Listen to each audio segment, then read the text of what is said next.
Hey guys, and welcome back to a new week of What's for Dinner. I'm super excited about this week of meals because I'm finally getting adjusted to my new kitchen. Everything we own is finally out of boxes as well, so that is kind of a relief, but I hope you enjoy all of these meals and get plenty of meal inspiration for your upcoming week. And if you are new here, I'd love to have you over at my channel, so go ahead and subscribe down below the video, but let's get on to this week of meals. To get us started off this week, I was definitely feeling lazy, so we just grilled up some hot dogs on the barbecue grill. Of course, put some ketchup and mustard on it, and then I served it alongside of some baked beans and some of this suddenly salad. It was the perfect lazy meal to start the week off. For this meal, I just made some garlic butter chicken, and you're definitely gonna wanna make this one. It is so good. In my glass bowl right here, I just have about a pound of some chicken tenderloins. You could, of course, use any type of chicken you guys prefer. Chicken breast would also work great.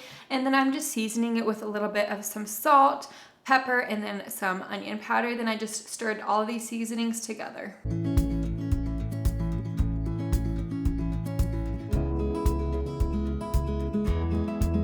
Moving over to my saucepan, I have about a tablespoon of some butter in there, and then I'm just adding a tablespoon of some olive oil. Then I added in our chicken tenderloins, and I let these cook completely through. One little tip with chicken, I guess, is you only want to try to flip it once while cooking.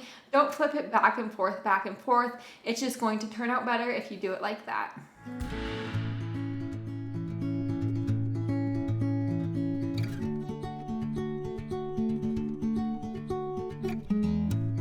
Now that these are completely cooked inside, I just pulled them off and set them on a separate plate while I started working on my sauce.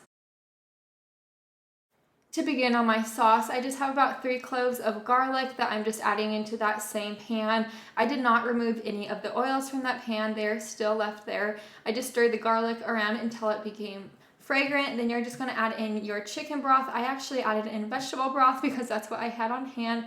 Then I just let that come up to a simmer, and then you're going to add your half of a lemon. This recipe is truly a pretty simple one, so now I'm just going to let this continue to simmer while I add in my Italian seasoning, and then, mix it all together. And then eventually, after that has thickened just a little bit, I'm going to add in our chicken back in there, and I'm going to coat that chicken with some of that sauce. Since the chicken is already, cooked, all you have to do is warm it through again and coat it in the sauce.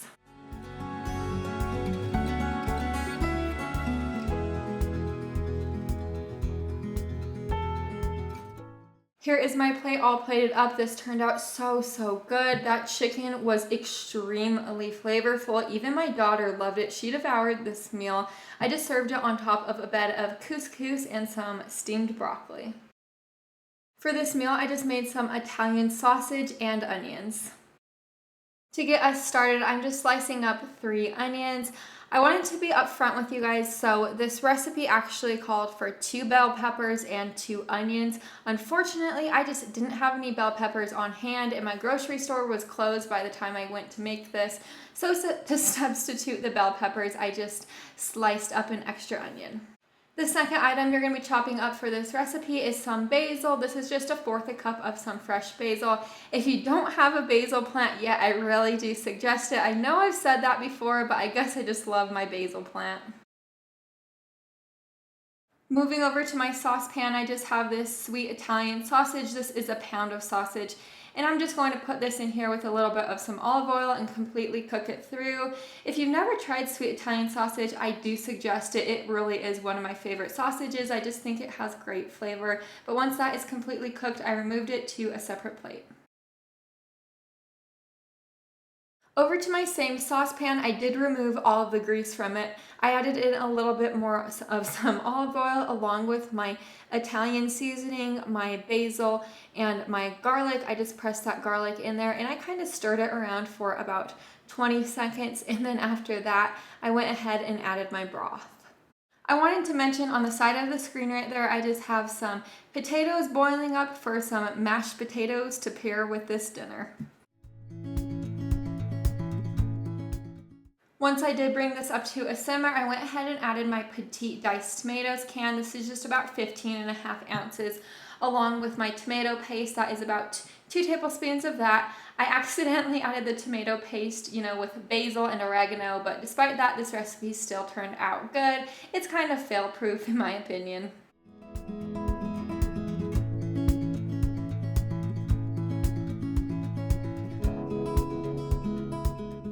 Now that I mixed everything together and everything was well incorporated, I added in our diced up onions. Of course, if you're adding the bell peppers, add your bell peppers now. I just stirred this all together and I let this come up to a simmer for about 15 minutes until those onions got nice and soft like that. And then I just added my sausages back into that and I just let those sausages warm through. Here is my plate all plated up. Of course, I served it on top of a bed of some mashed potatoes and a side salad on the side. This meal was so good. It had extremely great flavor. It was just seriously so good. I wish I made double so I could have some for lunch the next day, but this one was a hit.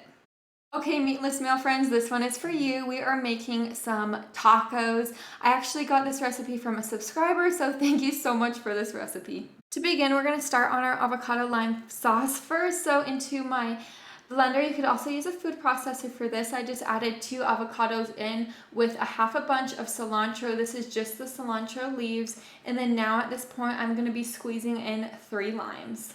You could also add in 1 jalapeno if you desire. I just totally forgot that step. Now I just added in about 1/3 cup of olive oil along with a teaspoon of taco seasoning, a half a teaspoon of salt, a tablespoon of sugar, and then lastly 2 tablespoons of water. Then you're going to give it a good old mixy mix.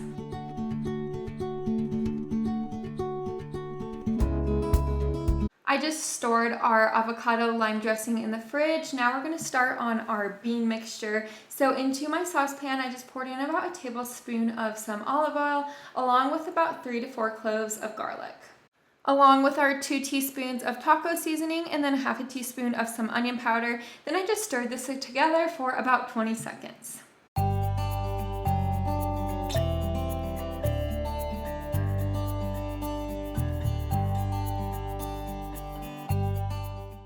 Now that I'm through stirring that all together, I'm just adding 2 15.5-ounce cans of some black beans. These are drained and rinsed black beans.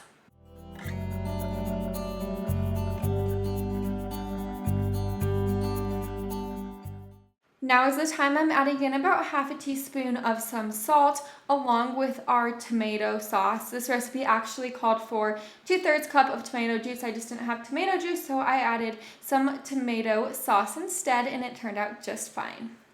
I just let this simmer all together for about 8 to 10 minutes, and then once I was finished with that, I added in our 1/4 cup of chopped cilantro. This is without the stems, and I just stirred this together. I'm no expert at frying, but to my Dutch oven, of course, you could use a saucepan or whatever you have. I just added in about 3 to 4 tablespoons of some canola oil, and then into some corn tortillas, I added some of our black bean mixture, and of course you could add cheese as well, but I just didn't feel like adding cheese because I had so much cheese that day. But anyways, I just fried these up for about 3 to 4 minutes on each side. Here is my plate, I'll put it up. These little tacos were so good. I definitely did not miss the meat in them. They were so delicious, and that dressing on the side was a bomb. It was amazing. You are gonna love this meal. For this meal, I've been craving teriyaki chicken, so we just made some homemade teriyaki chicken. To my saucepan, I just have about a tablespoon of some olive oil in there that I heated up, and then I just placed about a pound of some chicken in there. I did cube this chicken, and you're just gonna cook it completely through.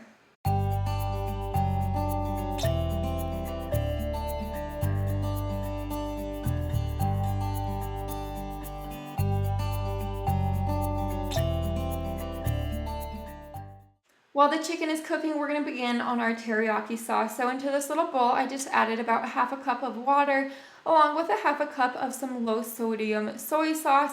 Next, you're going to be adding 3 tablespoons of some light brown sugar, followed by some rice vinegar, just 2 tablespoons of that. Of course, I didn't have rice vinegar, so I added apple cider vinegar instead. Apple cider vinegar is a great replacement for rice vinegar. And then next, you're just going to be adding your ginger. I didn't have fresh ginger, so I just added the ground along with your minced garlic, and then your 2 tablespoons of honey, and then your 3 teaspoons of some cornstarch.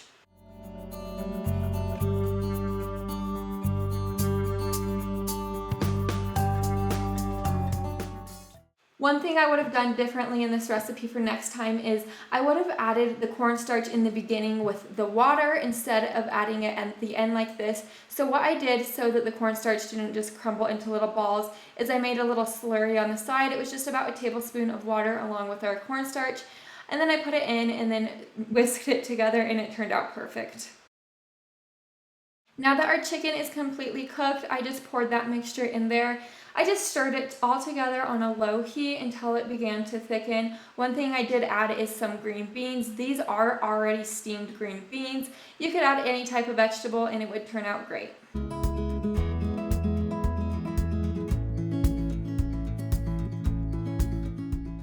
Here is my plate all plated up. I just served it on a bed of some white rice and sprinkled some sesame seeds on top. This turned out to be one of my favorite teriyaki chicken recipes of all time. This was a super delicious one. It has been a minute since I last made chicken Alfredo, so for this night's meal, we are making chicken Alfredo. To begin this recipe, I'm starting with the chicken first, so to my parchment paper lined cookie sheet, I just have 2 chicken breasts right here. Of course, use less or more chicken depending on your family size. I sprinkled it with a little salt and pepper, oregano, and then Parmesan. I stuck this into the oven. I know a lot of people don't use their ovens in the summer, but you could do this on the stove top if you don't like using your oven.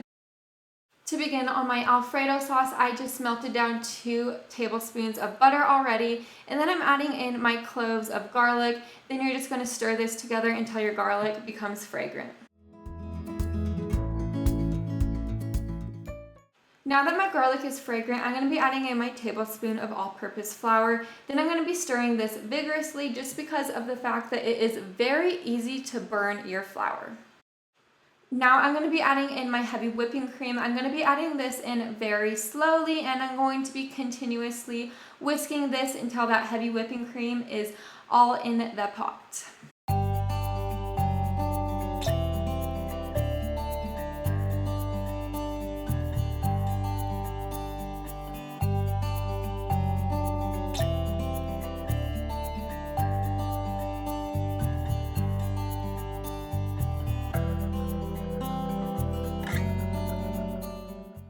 Now I'm going to be adding in my 1/4 cup of sour cream along with my Parmesan cheese. I'm going to be adding a 1/2 cup of fresh grated Parmesan cheese along with a 1/2 cup of some dry grated Parmesan cheese. I know that sounds weird, but that's what this recipe called for, and I did it and it turned out amazing. But I suppose if you only have one or the other type of Parmesan cheese, this will still turn out fantastic. I just added in some salt and pepper and gave this a stir until it got nice and smooth, and I let this simmer.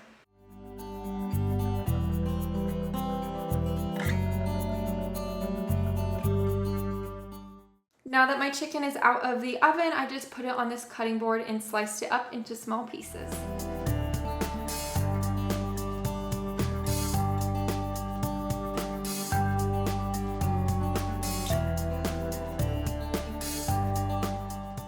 This part is simple, so now that everything is cooked through, I just added everything to the Alfredo sauce and gave it a really good mixing. I just topped it with some parsley flakes for color and some Parmesan cheese.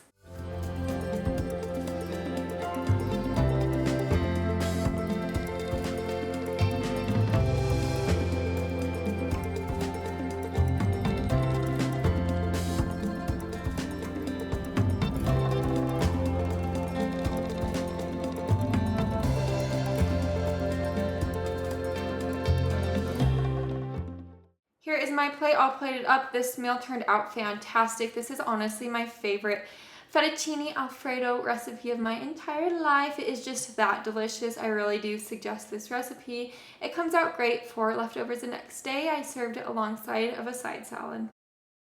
You guys are in for a treat with this one. We are making homemade Oreo cookies. I know, I just wanted to sneak a little dessert in here. So to begin, I'm just adding a 1.5 cups of all-purpose flour to my bowl, along with a 1/2 cup of some of this Hershey's chocolate cocoa, and then a teaspoon of baking powder, a teaspoon of some baking soda, and then some salt, and then I just whisked this all together.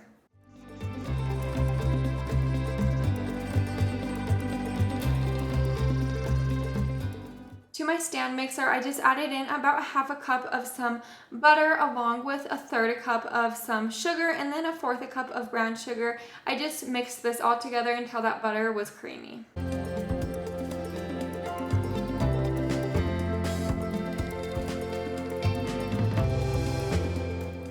Now I'm going to be adding in 1 egg, 1 teaspoon of vanilla, and then 2 tablespoons of milk. And then once again, I'm just going to mix this all together until it's combined.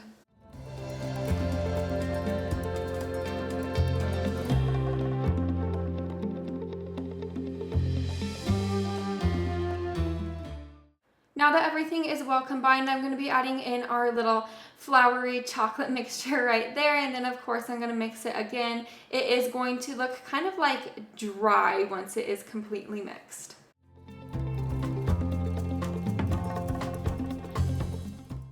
Onto my parchment paper lined cookie sheet, I just put these little cookie balls in there. I just used my cookie scoop, it was the easiest for me, and then I just placed these into the oven. Now that our cookies are out of the oven and they're completely cooled, we're going to start on our vanilla cream filling. So into my electric mixer, I just added a third cup of shortening along with a third cup of butter at room temperature, and then I just creamed these two ingredients together.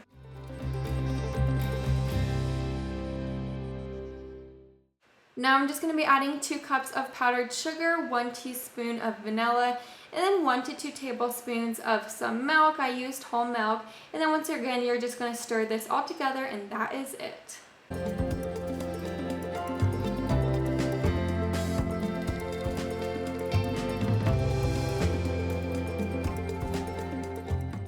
This part is just so simple. We're going to begin frosting our cookies. So I just got 1 cookie, frosted one side of it, and then put a cookie on the other side. It is so simple. And then these turned out absolutely delicious. This is one of my favorite desserts of all time. I know this kind of looks like a weird recipe, I guess you could say, but it is so delicious. I recommend this one. They actually taste like Oreos.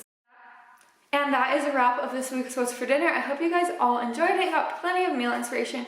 Anyways, if you ever struggle with finding the recipe links, I know a few weeks ago, a couple of the links just got deleted somehow. Just let me know in the comments down below and I'll try to respond to you and get you those recipe links as soon as possible. Anyways, if you are new here, I'd love to have you over at my channel, so go ahead and subscribe down below the video. But I'll see you guys in the next one. Bye for now.